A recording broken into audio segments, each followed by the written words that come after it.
As thoughts moved on from Final Fantasy VII, the creative team at Square set about attempting to produce something that could top what had ultimately ended up being a huge international hit. It saw them come up with a fresh new concept that would break away from some of the stereotypical traits we had seen within previous narratives, while also attempting to tackle other areas with much more gusto. And one of the more interesting characters that came out of this new vision was Rinoa Heartilly.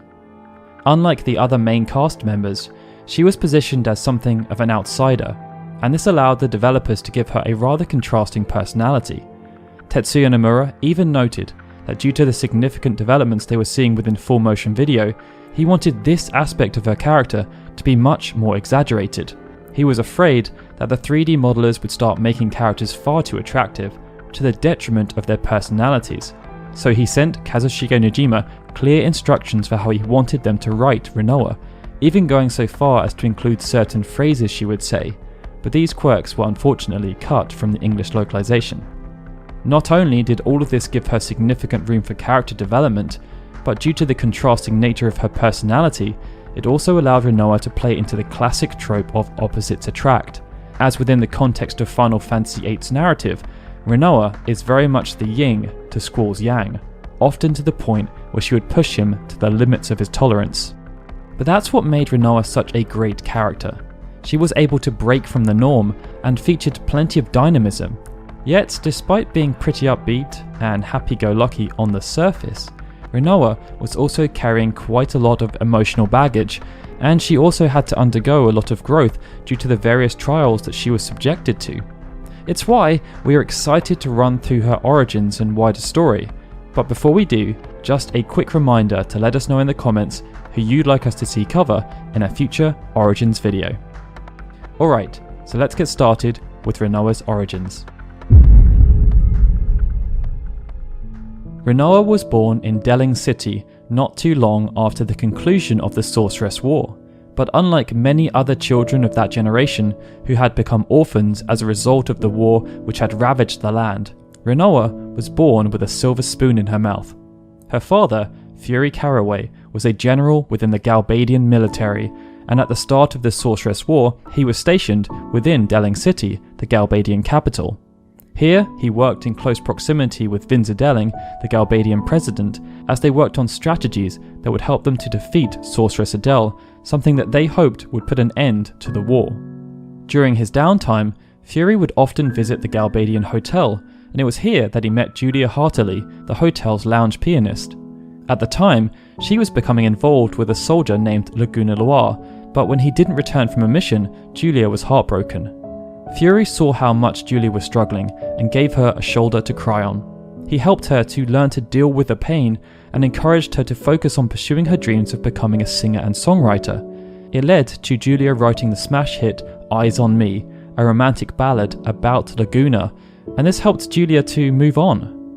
With that chapter of her life now closed, Julia was able to see how much Fury had helped her, and after spending much more time together, the pair developed feelings that led to their eventual decision to get married later that year. Not too long after, Julia became pregnant, and during this time she continued to write and perform songs across Galbadia, while Fury was promoted to being head of military operations.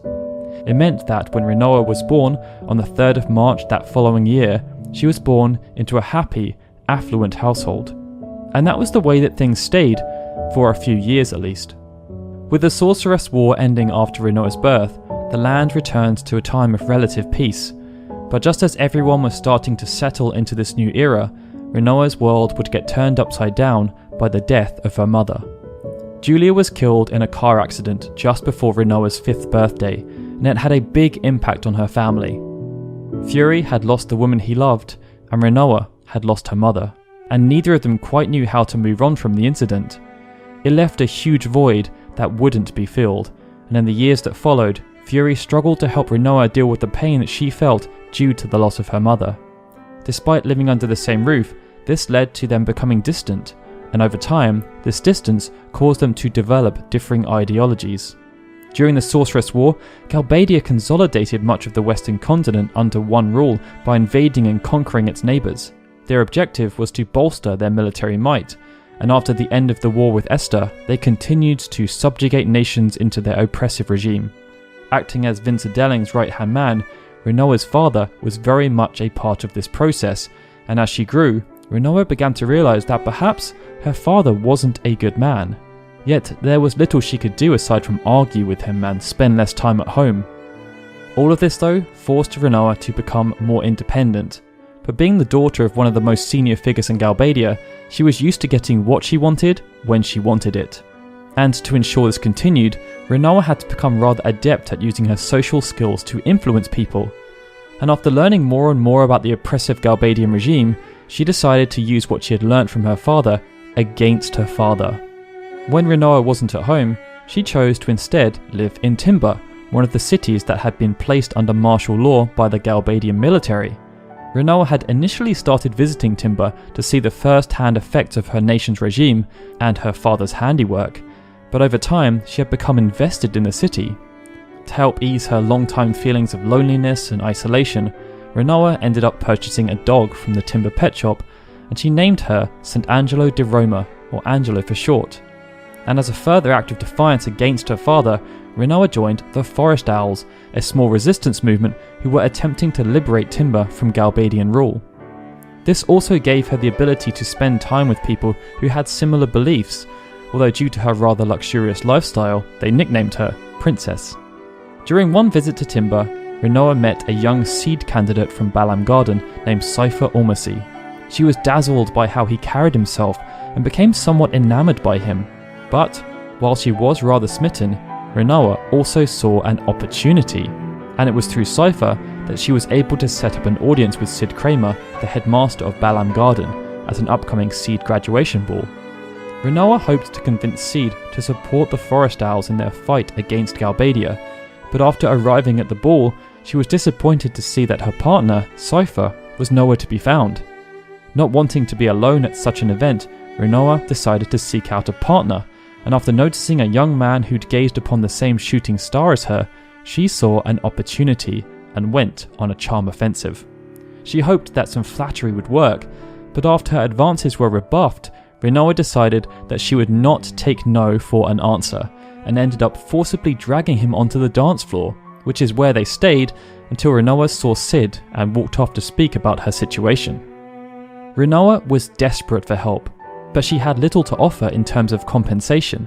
Sid, though, was moved by Rinoa's passionate pleas and decided to grant her access to 3 new Seed graduates until either Timber gained independence or they were unfortunately killed. After hearing the news, Rinoa was overjoyed, and the next morning she was excited to meet her new team. Part of her was hoping that Seifer had been selected, but she soon learnt that he had failed to pass the Seed exam and was ineligible. Nonetheless, she was pleasantly surprised to see the young man she'd accosted the night before was part of her team, and he introduced himself more formally as Squall Leonhardt. Eager to show the members of Seed that the Forest Owls meant business, despite their humble surroundings, Rinoa talked about their plans to kidnap Vinzerdelling. She hoped to deploy some of the tactics that she had learnt from her father, and everything went according to her plan, except for one thing. She had not accounted for President Delling using a decoy. Rinoa was frustrated that she had not foreseen such an occurrence, but after learning of Vinzerdelling's actual location, she decided to craft a new plan. They would head to the TV station and hijack the planned broadcast declaring Timber's independence. Watts and Zone bought into the plan, but after Squall made Rinoa know exactly how he felt about having to work with such a bunch of amateurs, she was deeply hurt. Rinoa had hoped that Seed would help them to liberate Timber, but Squall's snide comments made her realise that Seed had no investment in helping outside of obligation. They would do the bare minimum as opposed to providing genuine assistance, and so Rinoa called off the plan and attempted to regroup with other members of the Forest Owls. That was until Seifer did for her what Squall would not and perhaps could not.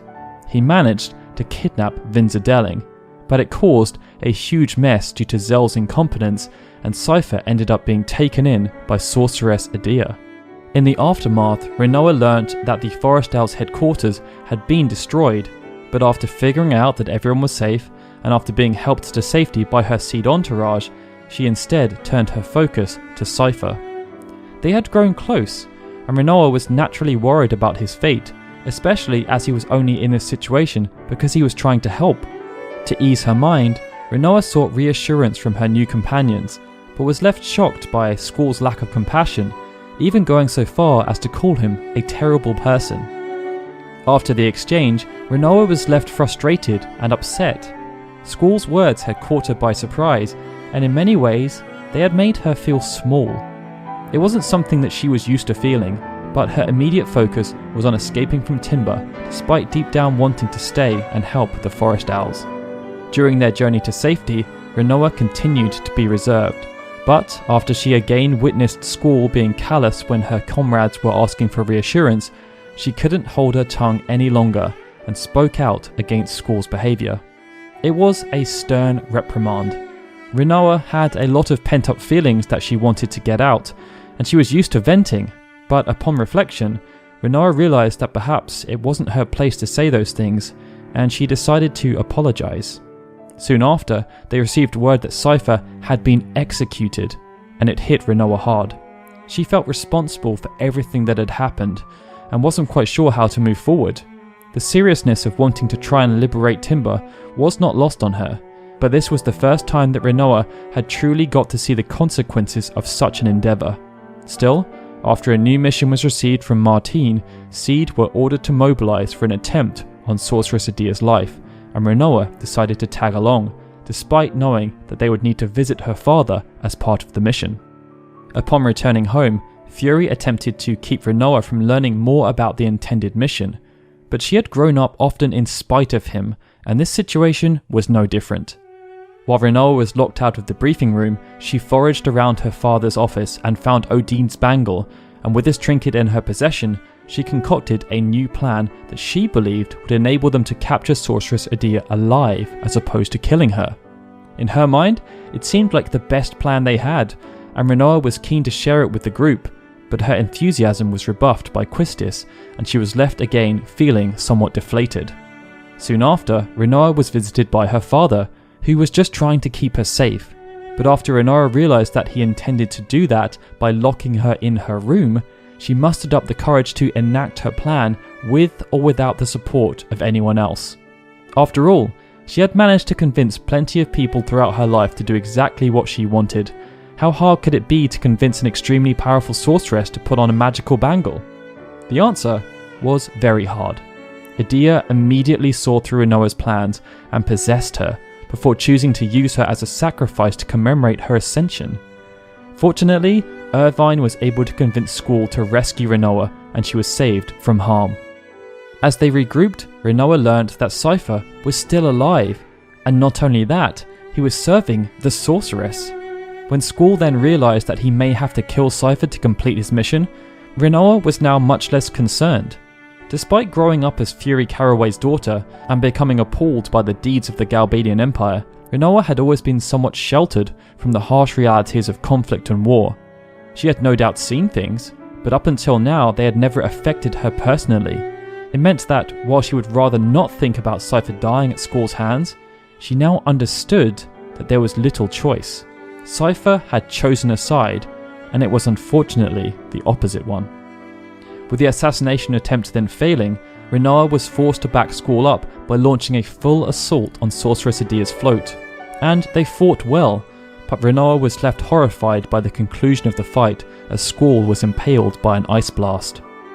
As punishment for their failed attempt on Adia's life, Rinoa was imprisoned alongside the other members of the assault. But after pulling some strings within the military, her father was able to see that she would be freed. Rinoa was very appreciative of the gesture. That was until she learnt that the gesture had not been extended to anyone else, and after learning this, she used her powers of persuasion to make Irvine go back. What happened next was something of a whirlwind, as the might of the Galbadian military was turned against Garden. Everyone was desperate to try and save their homes, and due to some rather crafty finagling, Balam was able to avoid the missile strike. When everything calmed down, Rinoa then decided to ask Squall for a guided tour of his home, and then to just go for a casual walk. Even though Rinoa had not known Squall for very long, their relationship so far had been something of a roller coaster. There had been some real highs and lows, but after spending more time with him, Rinoa was starting to understand Squall a little better and no longer viewed him as the cold, callous person that she once did. This walk was Rinoa's way of showing Squall that despite their rocky start, she actually kind of liked him as a person and wanted to dig a little deeper. And she got that wish at Fisherman's Horizon. After Squall was reunited with the crew who had gone to try and stop the missile strike, he seemed happy. Just happy that they were alright. And it was rather endearing for Rinoa to see that perhaps Squall was softening from his hard stance. When Squall was then made leader of Balam Garden, collectively, everyone agreed that they should attempt to run a concert to help celebrate.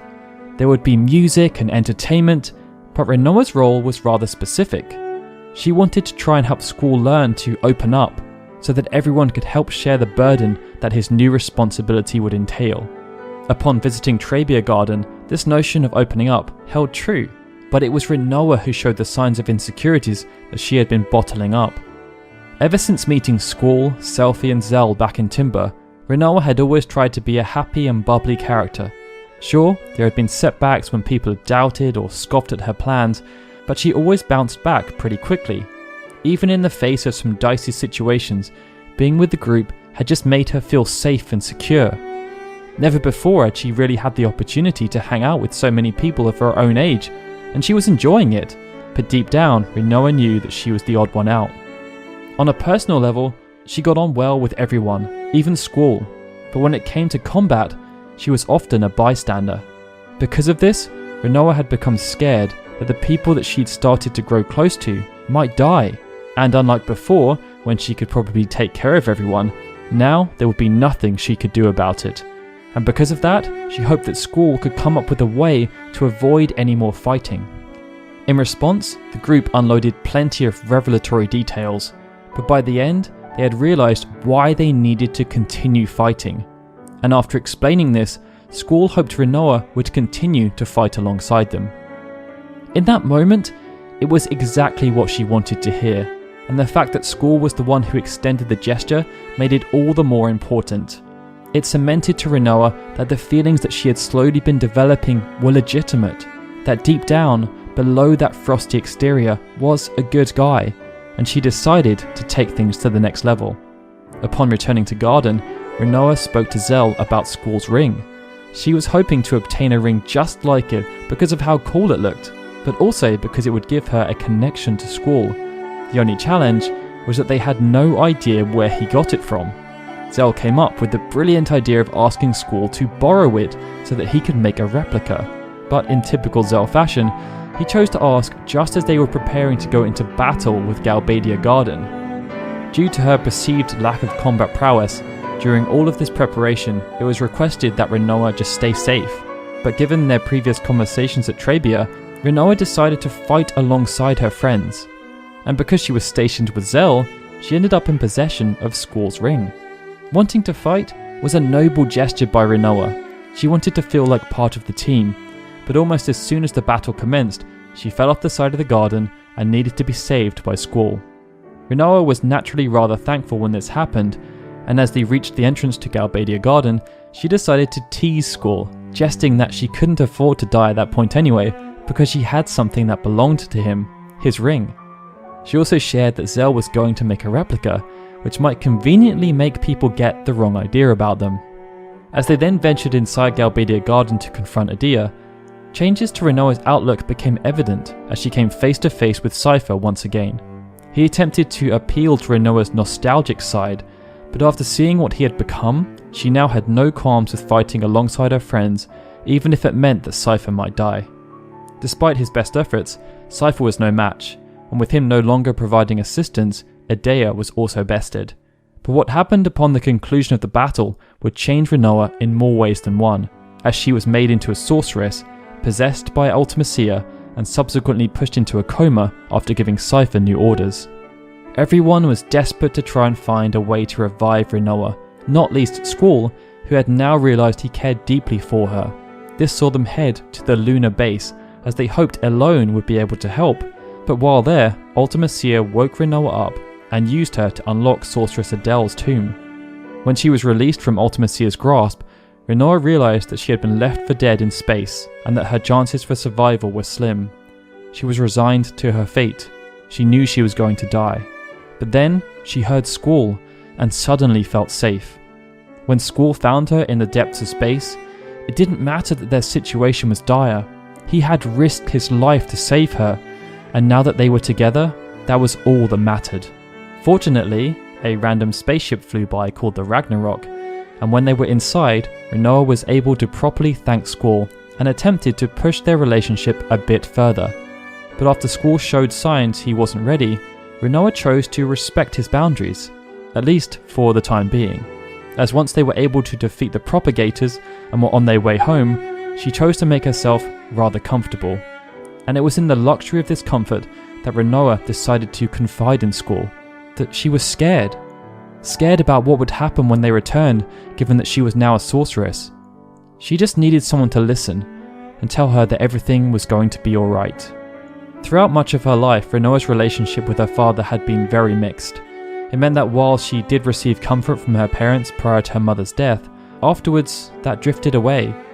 And even though Rinoa was a very sociable person and could make friends with relative ease, there was never really anybody that made her feel safe and secure as she had done when she was a child.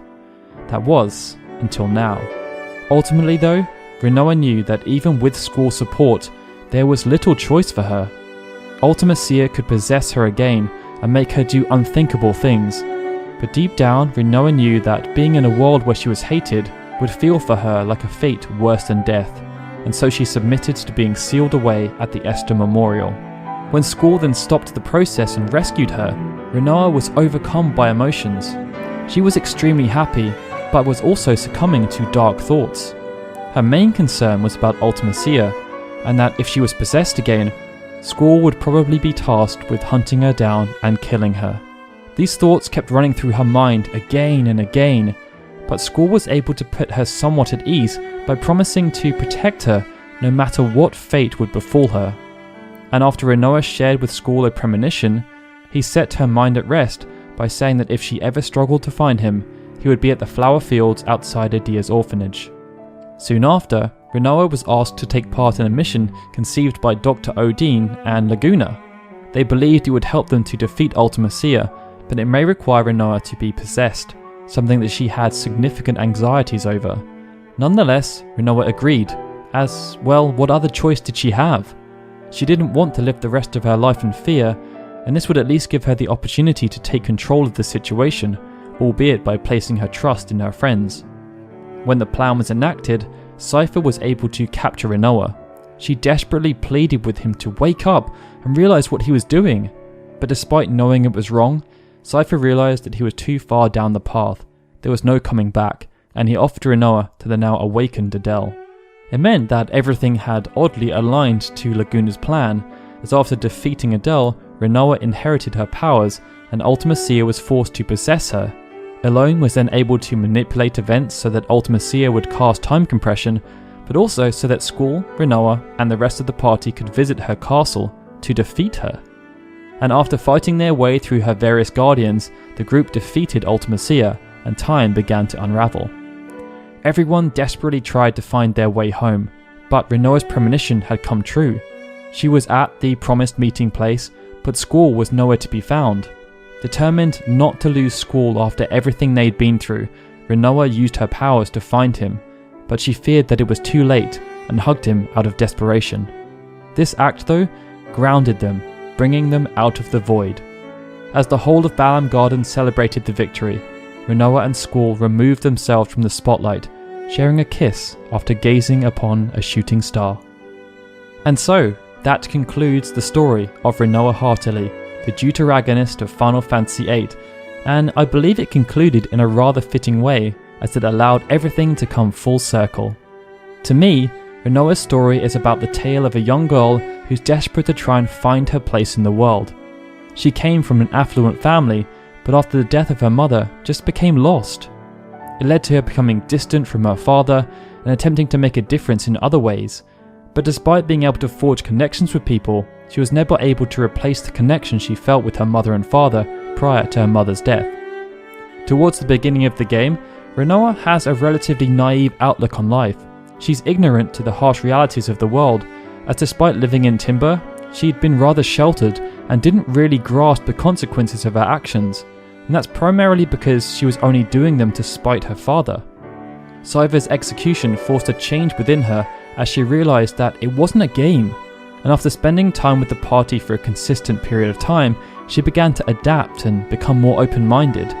But even though she enjoyed their company, she also felt a lot of insecurity as, well, she just didn't belong and often felt like something of an imposter. This also tied in with Squall's development, as he was just what she needed. Rinoa had always had people trying to make decisions for her, but Squall forced Rinoa to make decisions on her own, and he was reluctant to protect her and bail her out, often only doing so out of contractual obligation. When this started to change though, Rinoa realised that it was because Squall had genuine feelings for her, but after this realisation, she always chose to respect his boundaries, only pushing him to a certain point and never beyond, because likely she didn't want to do to him what others had always done to her. I think that's what makes Rinoa so interesting though. Sure, her story does sort of peter out as the game comes to its conclusion, but up until that point, she had matured so much as a character. The scene on the Ragnarok, which is of course accompanied by the lovely Eyes on Me, always hits hard to me because she shows so much vulnerability, and it's great that they were able to use this to highlight the journey that she had been through. But yeah, with that small analysis out of the way, that marks the end of this Final Fantasy VIII Origins video. Thank you all so much for watching. I hope you're all really enjoying Final Fantasy VIII being back in the spotlight as much as we are, and hopefully you all enjoyed this deep dive into Rinoa. If you did, then please hit that like button, share this video around to all the people you know who love Final Fantasy VIII, and if you haven't done so already, please subscribe to our channel. Also be sure to let us know what Rinoa means to you as a character in the comments, and let us know who you'd like us to cover next. Alright guys, this is Daryl signing out. A big thanks to all our Patreon and YouTube membership supporters, and of course, a big thank you to all of you for joining me on this deep dive into the lore of Final Fantasy VIII. I hope to see you all again soon for more Final Fantasy goodness.